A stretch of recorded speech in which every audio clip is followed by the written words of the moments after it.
बिस्मिल्लाहिर्रहमानिर्रहीम। अस्सलाम वालेकुम। कैसे हैं आप? आई होप कि आप सब ठीक होंगे। आज हम बनाएंगे निहारी, बीफ निहारी बनाएंगे बहुत ही इजी और सिंपल तरीके से, और ये झटपट बन जाएगी और बहुत ही टेस्टी बनेगी। उसके लिए मैंने प्रेशर कुकर लिया और उसमें मैं डालूंगी तकरीबन 1.5 कप के करीब ऑयल और उसको गर्म करने के लिए छोड़ देंगे। ऑयल हमारा गर्म हो चुका है। इसमें ये मीडियम साइज़ की एक प्याज मैं ऐड कर दूँगी, इस तरह चॉप की हुई। इसको अब मैं ब्राउन होने के लिए छोड़ दूँगी जब तक कि ये अच्छे से ब्राउन ना हो जाए। जी ये देखिए हमारा प्याज जो है ब्राउन हो रहा है। इसको मैं थोड़ा सा और ब्राउन करूँगी और फिर ऑयल में से सारे को बाहर निकाल लूँगी। प्याज जो है इस तरह मैंने एक प्लेट में निकाल ली है। इसको एक साइड पे रख देंगे और 2 टेबलस्पून अदरक लहसुन का पेस्ट। अदरक लहसुन जो है हमारा ब्राउन हो चुका है। अब इसमें मैं ये जो हमारे पास बीफ है तकरीबन 1.5 किलो के करीब, वो इसके अंदर ऐड कर दूँगी। बिस्मिल्लाहिर्रहमानिर्रहीम। बड़े बड़े पीस मैंने लिए हैं और इसको अच्छे से अब मैं अदरक लहसुन के साथ अच्छे से भूनूंगी जब तक कि इस मीट का कलर चेंज ना हो जाए।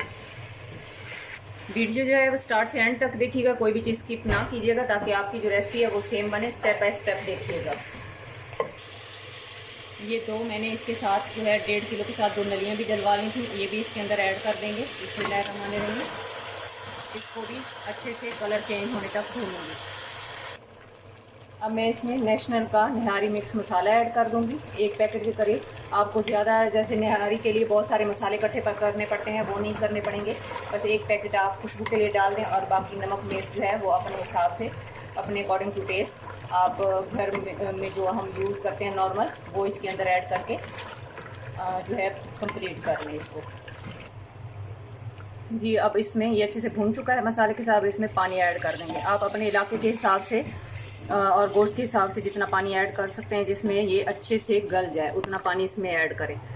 मैं इसमें तकरीबन 1.5 लीटर के करीब पानी ऐड करूँगी और इसको तकरीबन 1 घंटे के लिए प्रेशर लगाकर छोड़ दूँगी मीडियम फ्लेम पर। जी गोश्त जो है हमारा माशाल्लाह बिल्कुल अच्छे से गल चुका है और उसमें से जो मैंने नलियाँ डलवाई थी वो निकाल कर उसका सारा जो है मिक उसकी निकाल कर एक साइड पे बॉल में रख ली है। और ऊपर से मैंने जो है इसकी तरी भी सारी जो है वो हटा दी है, वो हम एक साइड पे रख देंगे। ये जो प्याज हमने ब्राउन करके रखी हुई थी ये इसके अंदर ऐड कर देंगे। बिस्मिल्लाहिर्रहमानिर्रहीम। जी 1 प्याली मैंने आटा लिया है, जो हम नॉर्मल आटा होता है गंदम का वो, और इसको अच्छे से मैं घोल इसका बना देती हूँ। आटे का मैंने घोल जो है वो रेडी कर लिया है। अब इसमें हम थोड़ा थोड़ा ऐड करेंगे। बिस्मिल्लाहिर्रहमानिर्रहीम। और इसको इस तरह बराबर चम्मच चलाते हुए इसमें आहिस्ता आहिस्ता हम चम्मच चलाएंगे जब तक कि ये गाढ़ा ना हो जाए अच्छे से। इसको तकरीबन 4 से 5 मिनट हम इस तरह चम्मच चलाते हुए जो है पकाएंगे ताकि ये अच्छे से गाढ़ी हो जाए। जी ये देखें माशाल्लाह हमारी जो निहारी है इतनी हमें थिकनेस चाहिए थी। कंसिस्टेंसी अब इसकी देख लें, इससे ना ज़्यादा ना कम। ये बिल्कुल रेडी हो चुकी है। अब इसका जो है फ्लेम हम ऑफ़ कर देंगे और मैं अब आपको इसकी फ़ाइनल लुक दिखाती हूँ। जी ये देखिए माशाल्लाह हमारी निहारी बनकर रेडी हो चुकी है। वो जो तरी मैंने निकाल के रखी हुई थी वो ऊपर से इस तरह जब आप सर्व करें तो थोड़ी थोड़ी सी तरी डाल दें। और जो मग्स मैंने वो मिक निकाल के रखी हुई थी वो जब आप सर्व करने लगें तो इसके ऊपर इस तरह से डाल दें।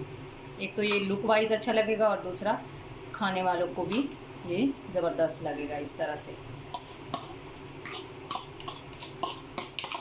और साथ आप इसके अदरक जुलियन साइज़ में कटी हुई और साथ हरी मिर्चें बारीक काटी हुई, लेमन और साथ जो है हरा धनिया और ये चाट मसाला ये साथ रखें और फिर सर्व करें। नान के साथ, खमीरी रोटी के साथ, जैसे मर्ज़ी खाएं और एंजॉय करें। जहाँ भी रहें खुश रहें, खुशियाँ बांटें, हंसते मुस्कुराते रहें। अल्लाह ताला हमारे मुल्क पर, हमारे घरों पर खुसूसी रहम और करम फरमाए। आमीन। अब मैं आप लोगों से इजाज़त चाहती हूँ। अल्लाह हाफिज़।